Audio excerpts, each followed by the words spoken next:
When the mind is calm, the body becomes a temple. But when the mind is turbulent, even medicine becomes poison. My dear friends, have you ever wondered, what if healing doesn't start with pills, but with presence? Today, I will share with you 10 Zen secrets. Not secrets in the hidden sense, but secrets forgotten in the noise of modern life. Secrets that do not rely on medicine and do not create stress.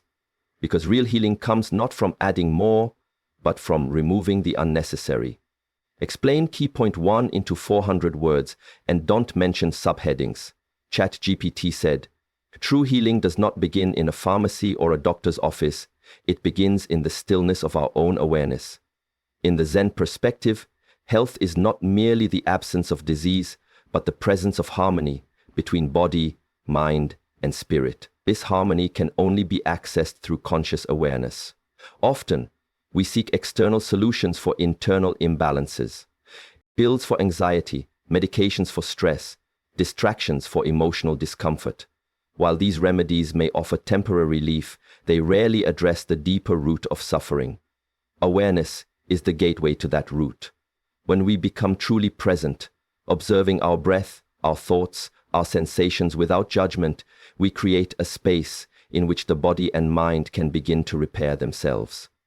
In this space, the nervous system calms down, the breath deepens, and stress hormones decrease naturally.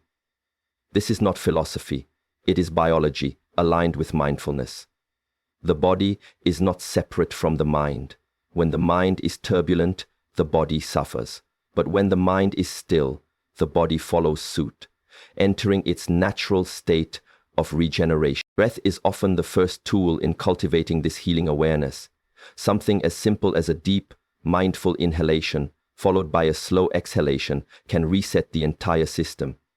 With each conscious breath, we tell the body, "You are safe, you can let go now."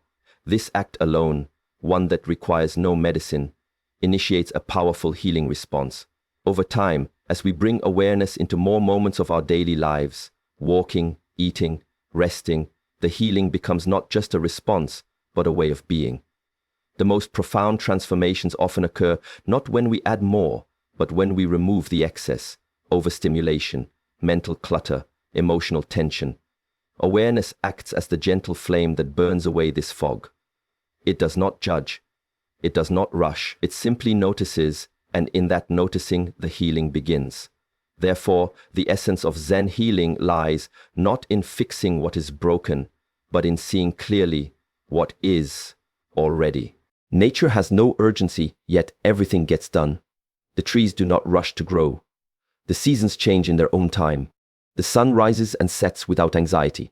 When we immerse ourselves in nature's rhythm, waking with the sun, resting with the dark, eating seasonal foods, walking barefoot on the earth, we begin to remember a deeper pace of life that our bodies intuitively recognize. This return to rhythm has a direct physiological effect. Stress hormones decrease, blood pressure lowers, and our immune system strengthens. Eating is another area where simplicity becomes healing. Most people eat quickly, distracted, and without gratitude. In Zen, eating is a form of meditation. When we eat slowly, chewing mindfully, and acknowledging where the food came from, digestion improves and the act of eating becomes restorative rather than reactive. Even the most ordinary meal, when consumed with presence, becomes nourishing in a way that no supplement or diet trend can replicate. Whole. When we are aware, we begin to realize that many of our wounds were not physical, they were perceptual. And perception, unlike the body, can change in an instant. With awareness, we stop reacting and start restoring. This is the true beginning of natural healing. In a world that constantly pushes us towards speed, productivity, and complexity, we often forget that the most profound healing comes not from adding more, but from returning to less. Zen wisdom teaches us that simplicity and connection with nature are not just spiritual ideals, they are practical paths to real, lasting well-being. When we slow down and live in harmony with the natural rhythms around us, the body and mind begin to realign effortlessly, without force, without stress. Silence, too, is a form of medicine. Our modern lives are filled with noise, voices, traffic, devices, mental chatter. But when we allow ourselves time in silence, especially in natural surroundings, the nervous system recalibrates. Silence doesn't mean doing nothing. It means creating the space for inner clarity to emerge.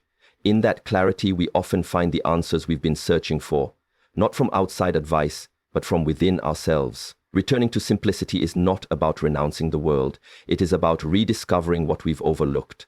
In nature and in stillness, we do not escape life. We meet it directly, without distortion. And in that directness, we find healing that is not forced or fabricated, but natural and enduring. By simplifying how we live and reconnecting with the natural world, we activate a kind of healing that no medicine can match.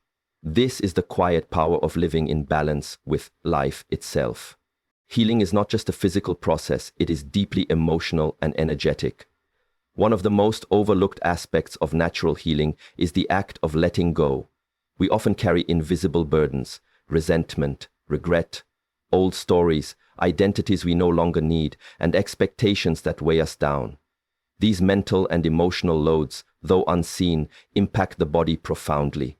Tension in the shoulders, tightness in the chest, shallow breathing, these are not just physical issues. They are manifestations of what we're holding on to inside. When we cling to the past, we lock ourselves out of the present. And the present is the only space where healing can actually occur. Zen teaches that freedom is not something you gain, it's something you uncover by releasing what is not essential. In this light, letting go is not a weakness or a loss. It is an act of strength. It is choosing peace over control. It is making space for life to breathe again. Letting go doesn't always mean forgiving others in the traditional sense. Sometimes it means simply choosing not to carry the same story anymore. You may not be able to change what happened, but you can choose how much power it holds over you now. Emotional healing begins when we stop identifying with our wounds and start observing them with compassion and clarity. In Zen practice, this release can take many forms: journaling, sitting in silence, deep breathing, or simply becoming aware of what no longer serves us.